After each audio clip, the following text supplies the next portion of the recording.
I read a book a while back called A Billion Wicked Thoughts. It's a very, very interesting book. It was written by Google engineers, and one of the things they did was analyze pornography use between men and women, and with billions of searches, literally.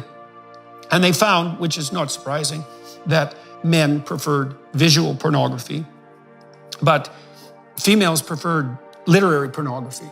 And they found the classic literary pornography plot, which was something like, relatively innocent but undervalued and attractive but not so obviously attractive young woman stumbles across this sort of commanding man who has many women at his disposal, and over time, despite his relatively high levels of aggression, he finds himself attracted to this woman and then forms a sexual relationship with her. It's a Beauty and the Beast plot, essentially. But one of the things that's so interesting about their analysis was they listed the top 5 occupations or characters for female sexual literature. And they were pirate, surgeon, billionaire, vampire, and werewolf was the 5th one.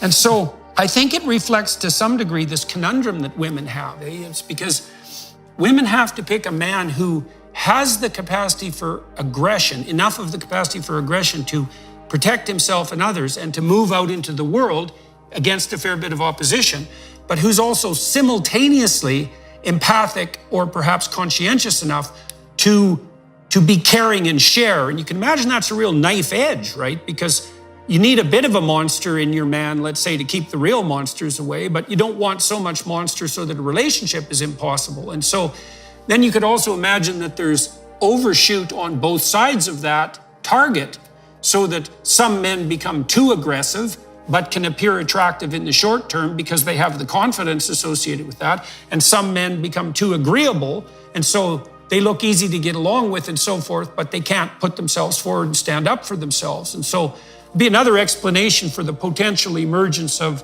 say, sadism and psychopathy is that there's this narrow target for, especially for men to hit, doesn't account for female psychopathy, but for men to hit, and it's easy to overshoot in either direction. And there's going to be variability in women's choice as well. Well, there's no fun in taming someone who's already tame. And what makes you think you really want someone who's tame anyways? There's no interest in that. Plus, when chaos manifests itself, what makes you think that someone tame is going to be good for anything? And it's a real question. And so that aggression is absolutely vital. It's absolutely necessary. But because it's incredibly dangerous, which of course it is, it has to be civilized. And so what happens is that the archetypal female in these pornographic romances seduces and tames the aggressive male. And that's her encounter with chaos. There's a lot of women out there who've never had a positive relationship with any male in their life, right? And maybe not only not a positive relationship, but really a series of pretty negative relationships. And so women like that are very leery of any expression of male ability of any sort, because they can't distinguish productive competence from arbitrary power. And because they're trying to defend themselves, because they've been hurt repeatedly, maybe they come from broken families and catastrophically arranged neighborhoods, one of the tactics that can be used in that situation is just to try to do everything you can to distance yourself as much as you can from any display of male ability, because it can't be distinguished from psychopathy, can't be distinguished from the use of power. It takes a sophisticated woman to be able to make that distinction. So the other thing you see too is that young women are much more likely to be seduced by psychopaths than older women, because the psychopaths mimic competence.